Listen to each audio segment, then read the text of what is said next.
Kashmir border లో మరోసారి ఉద్రిక్త పరిస్థితులు ఏర్పడ్డాయి. నియంత్రణ రేఖ దగ్గర మరోసారి కాల్పుల కలకలం రేపింది. సరిహద్దు ప్రాంతంలో కాల్పులతో కవ్వింపు చర్యలకు దిగుతుంది పాకిస్తాన్. వెంటనే అప్రమత్తమైన భారత్ ప్రతి దాడులు చేస్తూ కౌంటర్ అటాక్ ప్రారంభించింది. దీంతో స్వల్ప ఉద్రిక్తత నెలకొంది.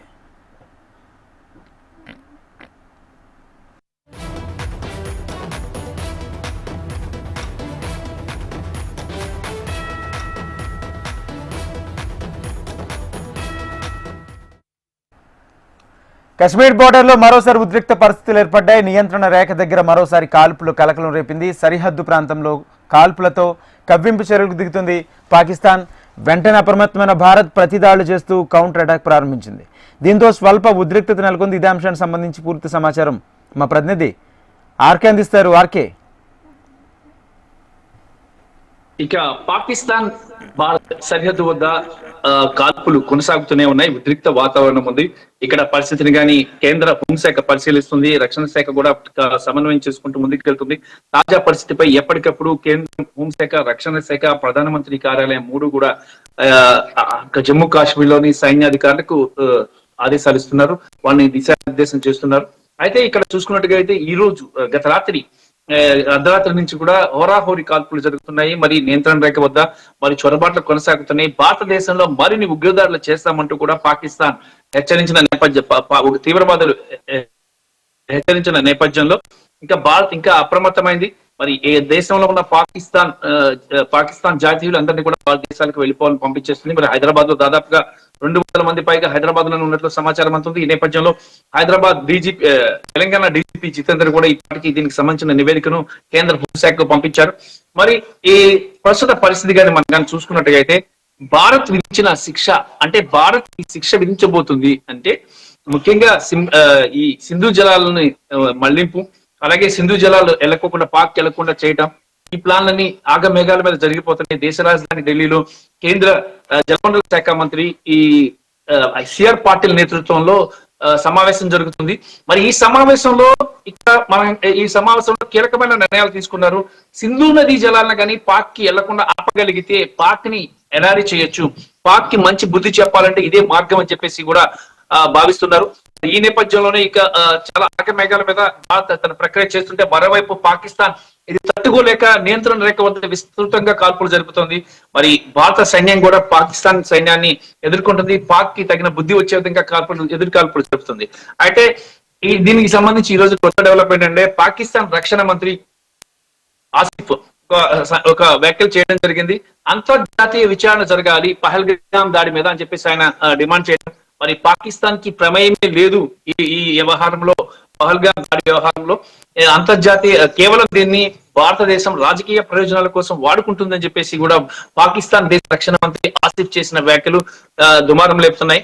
అయితే పాకిస్తాన్ హస్తం ఉందనటానికి పాకిస్తాన్ ఆర్మీ చీఫ్ చేసిన వ్యాఖ్యలు, ఆ తర్వాత పహల్గామ్ లో దాడి జరిగింది, ఈ రెండింటికి మధ్య కూడా చాలా సంబంధాలు ఉన్నాయి.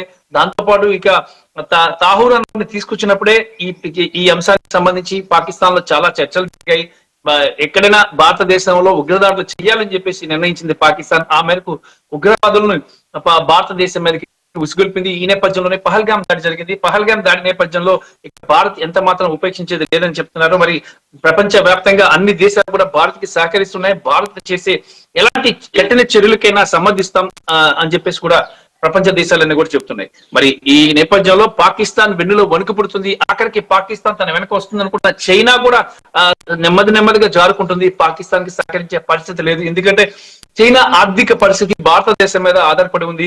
దాదాపుగా చైనాకి ఈక్వల్ గా ఉన్నటువంటి భారతదేశ జనాభా గాని, భారతదేశ వ్యాపారాలే గాని చూసుకున్నట్టుగా అయితే పాకిస్తాన్ తో వెళ్ళటం వల్ల చైనాకి వచ్చే లాభం ఏమి లేదు. భారతదేశంతో వెళ్ళటం వల్లే చైనాకి లాభం ఉంటుంది. కాబట్టి ఆఖరికి చైనా కూడా పాకిస్తాన్ వెంట వెళ్లే అవకాశం అయితే కనిపించడం లేదు.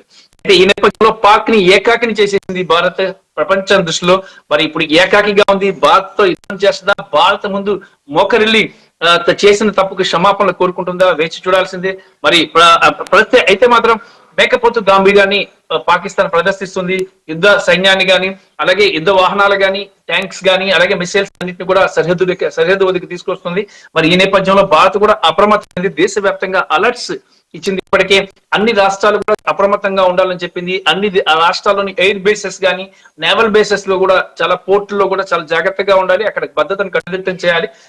అన్ని అంటే యుద్ధ విమానాలని మిసైల్స్ కూడా భారత్ కూడా సిద్ధం చేసి పెట్టింది. పాక్ సరిహద్దులో దాదాపుగా యుద్ధ ట్యాంకులన్నీ వెళ్తున్నాయి. అక్కడ ఒక రకమైన యుద్ధ వాతావరణం అయితే నెలకొందని చెప్పాలి. మనం కానీ పాకిస్తాన్ కానీ భారత్ బోర్డర్ కానీ చూసినట్టుగైతే యుద్ధ మేఘాలు కమ్ముకున్నాయి.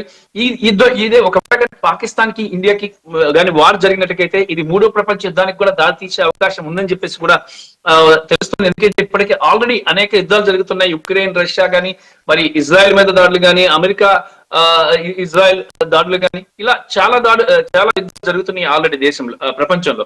మరి ఇండియా పాక్ గాని వార్ గాని జరిగేది ఇది చాలా పెద్ద యుద్ధం అవుతుంది.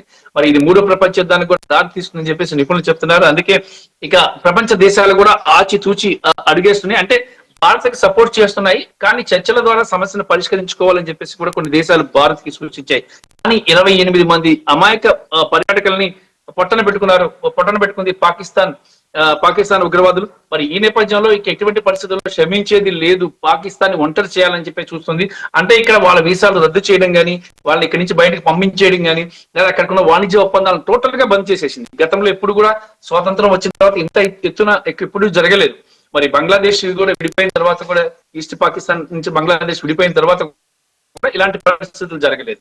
అయినప్పటికీ అయితే ఇప్పుడు ఇలాంటి సిచ్యువేషన్ వస్తుంది అంటే కంపల్సరీగా యుద్ధమే జరిగే అవకాశం ఉంది. పాకిస్తాన్ దారుణంగా ఓడిపోయే అవకాశం ఉంది. ఆర్థికంగా బలం లేని పాకిస్తాన్, సైన్యం పరంగా కూడా బలం లేదు. దాదాపుగా వాళ్ళ దగ్గర కేవలం 6 లక్షల మంది సైనికులే ఉన్నారు. భారత్ దగ్గర 14 లక్షల మంది సైనికులు ఉన్నారు. 293 అణు జలంతర్గాములు ఉన్నాయి భారత్ దగ్గర. మరి అలాగే ఆయుధ సంపత్తి కానీ, మిసైల్స్ కానీ, రాఫెల్ కానీ, అనేక రకాల అత్యాధునికమైనటువంటి వెపన్స్ కానీ, అత్యాధునికమైన ఆయుధాలు భారత్ దగ్గర ఉన్నాయి. కనీసం భారత్ తో కానీ పాక్ గానీ యుద్ధం చేస్తే కనీసం పట్టుమని 10 రోజులు కూడా నిలబడలేని పరిస్థితి ఉంది. గతంలో చూసుకున్నట్టుగైతే 93,000 మంది సైనికులు, పాక్ సైనికులు భారత్ కి లొంగిపోయారు గతంలో జరిగిన యుద్ధంలో. మరి ఈసారి పరిస్థితి కూడా అంతకంటే దారుణంగా ఉంటుందని చెప్పేసి కూడా నిపుణులు చెప్తున్నారు. అయితే పాక్ అయితే మాత్రం చాలా ధీమాగా ఉంది. ఎందుకంటే మా దగ్గర కూడా అణ్వస్త్రాలు ఉన్నాయి, అణ్వస్త్రాలను ఉపయోగిస్తామని చెప్పేసి కూడా హెచ్చరికలు జారీ చేస్తుంది. మరి పీఓకే నేతలు, పీఓకే నుంచి నిన్న వచ్చిన గట్టి ఒక వార్నింగ్ అనేది దేశం మీద కూడా వచ్చింది, దేశానికి ఇచ్చారు, భారతదేశానికి. ఇటు పీఓకేలే గానీ, పాకిస్తాన్ నుంచి కానీ వస్తున్న వార్నింగ్స్ నేపథ్యంలో భారత్ మరింత కట్టుదిట్టమైన అంతర్గత భద్రతను ఏర్పాటు చేయడంతో పాటు ఇక ఎలా చేయాలి, ఎలా ముందుకు వెళ్ళాలి అనే అంశాల మీద ఇప్పటికే వివిధ రాష్ట్రాల ముఖ్యమంత్రులతో కేంద్ర హోంశాఖ మంత్రి అమిత్ షా కూడా సమావేశం ఏర్పాటు చేశారు. మరి 2 అఖిలపక్ష సమావేశాన్ని కూడా నిర్వహించారు.